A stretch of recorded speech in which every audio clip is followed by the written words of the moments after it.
Joey, where did you grow up? I grew up in North Florida, my younger years. We lived in North Florida, kind of in the country. We had horses and stuff like that. And eventually we ended up moving down here for more opportunity for my mom and stuff because there wasn't much in the country as far as work. So we ended up moving down here in the St. Pete area. And, that's where I've done the rest of my childhood and schooling and stuff like that. What were your teenage years like? Teenage years, I was always hyper. They always told me to calm down, and I was always doing something, messing with bikes, working on something, fiddling with something, a lawnmower, anything. So I just enjoyed messing around with stuff and toying with things. Your life took a turn down a not so great path. Let's talk about that. When did that start? That started, I got through high school. I never, I didn't do anything in high school. I wasn't a big partier. And when I graduated, I started dabbling in things, started partying, started drinking, started smoking. And, but it wasn't until I would say probably 21, 22 that things kind of, went too far, tried the wrong things, did the wrong things, talked to the wrong people, hung out with the wrong people. And I had some drama in my life, like every kid does, and or young adult, and relationship drama, or what have you. And then so that kind of enhanced, my partying, so to speak, and got me more into it and worse things. You talk about the wrong things. Describe a couple of those. Wrong things meaning, drugs. What types of drugs did you do? A big thing back then was, and it still is today, I guess, was pain pills and stuff like that.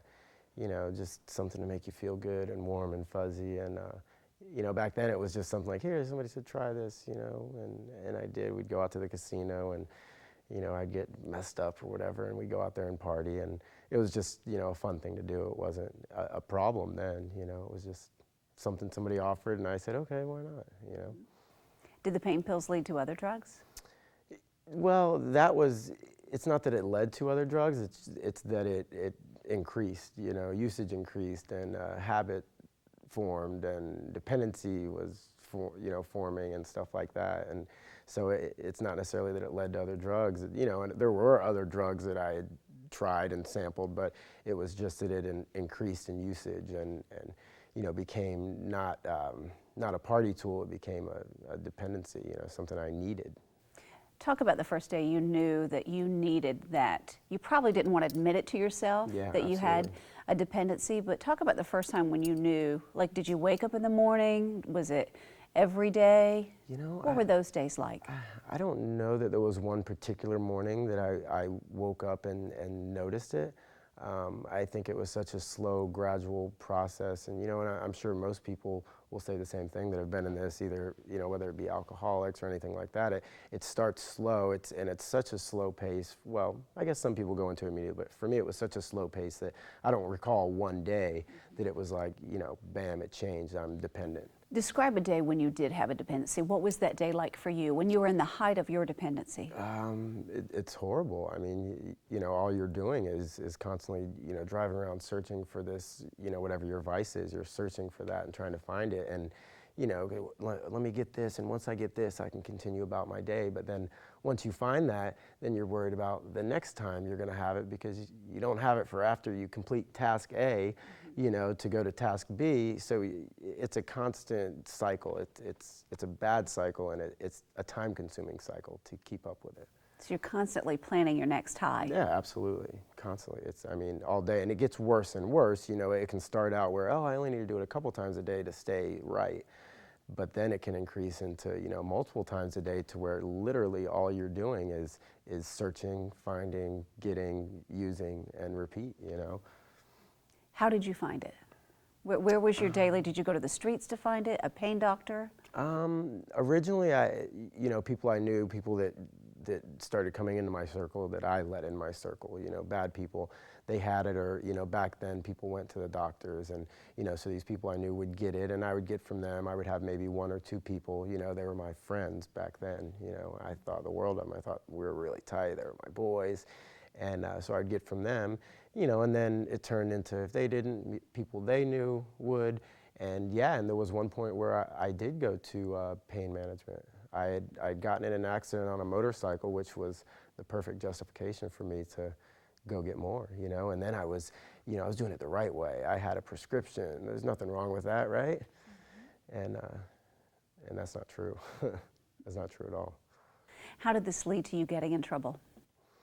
Well, because my life was turning down that path to where, I think it's inevitable, whatever you do, if you have a vice like that that becomes, something that takes over your life, I think it's inevitable that whether you go to jail or, something like that, you're gonna run into issues. And, so for me, it just turned into, letting things go in my life, from work to, it was always somebody else's fault, of course, but it led into, letting go. My work ethic decreased, and I'm a hard worker. So, when that decreased and I lost my job, well, it was their fault I lost my job. It wasn't on me. And yeah, so when I got in trouble, it was because all these things were letting go, and it caused havoc in my life. And the charge that I got, if that's what you're asking, was because I let all these things go. And, it was just another bill to me. And I let that go, and it had consequences with it. So that's where I got my initial charge and was arrested, and that's what started me being in the system. Mm-hmm. Was that a charge for theft?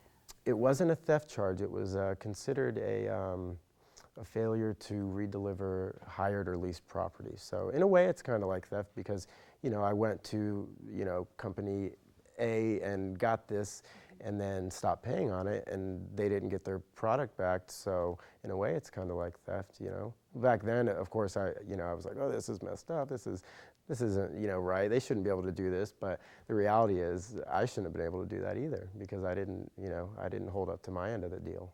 So. Mm-hmm.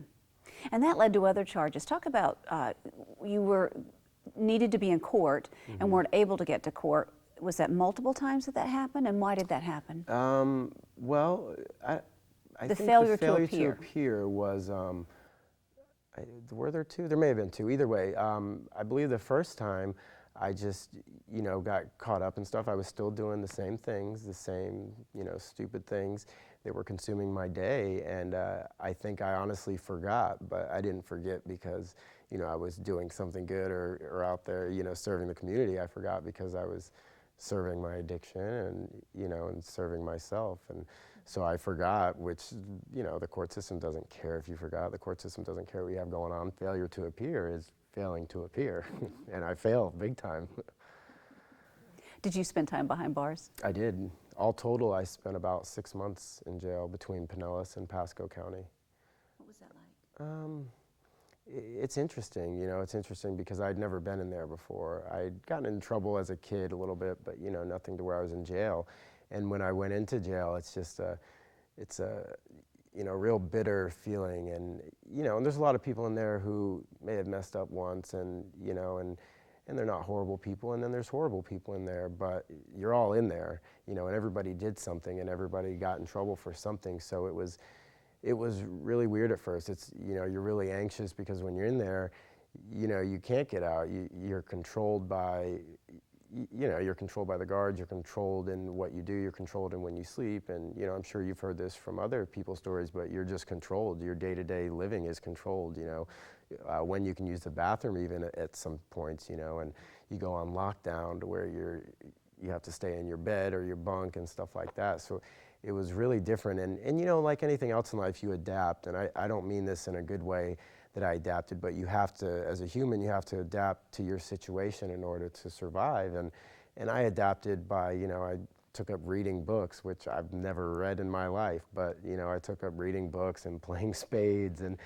things that weren't me. Or I played Scrabble. I was like, the Scrabble person in jail. But so I did adapt, and I don't mean that to bring any light to it, but I adapted and did what I had to do, and I got by day to day. But it's tough, because for me, I eat a lot, and you go in there and you only have 3 meals a day, and they're not huge meals. They're not giving you steak and potatoes.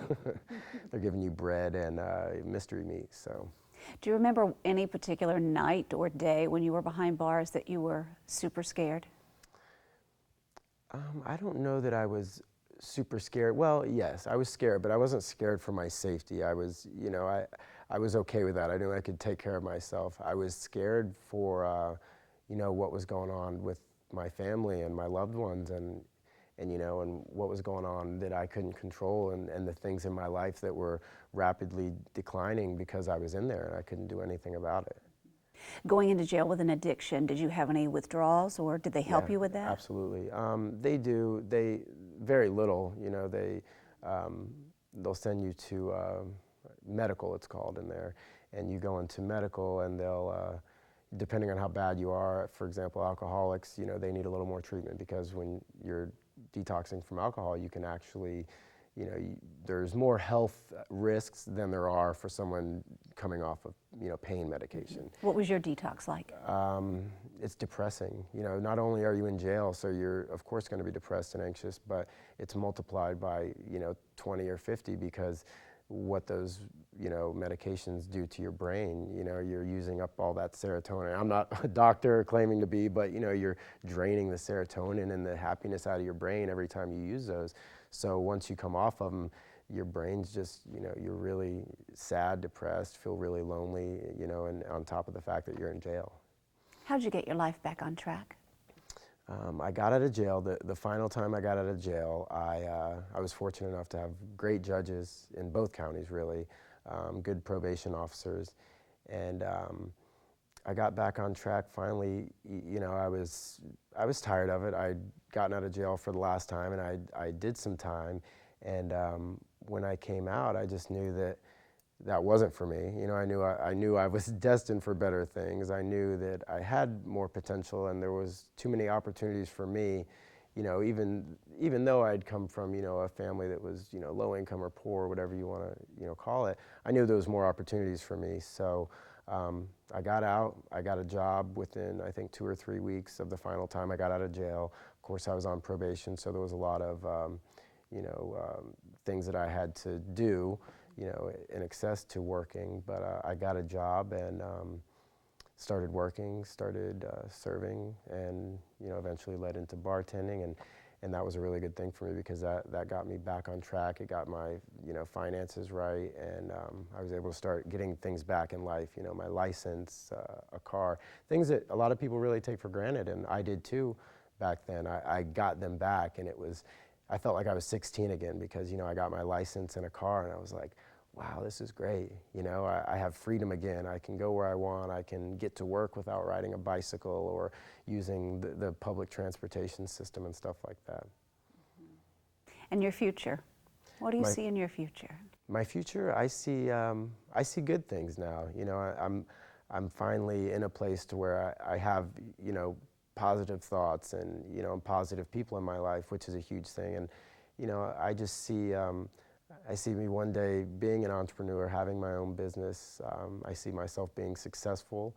I'm a hard worker, so I'll continue to work in my field now, and and save up the monies needed to do what I want to do. But I see good things definitely. Advice for somebody who might go down the wrong road, who's a young person, maybe around the age of when you went down the wrong road. Advice. Wow. Just be careful. It's kind of cliche now, but I'm going to say it anyway. Be careful who you hang out with, and be careful who you think are your friends, because sometimes people are only tools for what you want them for, and you can justify in your head 100 reasons why this person's good for you and why they're your best friend. Well, they helped me get this, so they got to be my friend. But at the end of the day, life is more than that. Life is, and not to preach, but life is more than that. In life, there's more substance to life than something like that. So be careful of who you call your friends. Be careful of the people that, you surround yourself with, because there's 20 different ways to say this, but there's a saying that, you're only as good or bad as the 10 closest people to you, the 10 closest people in your circle, and you really do resemble those people. So, look around, count at 5, 10 people, whatever you want to count. Look around the people that are closest to you that you consider friends, and close to you, and see what they're doing and where their life is and where their life is headed. And you can get a pretty good idea of where yours is going to go. Thank you. You're welcome.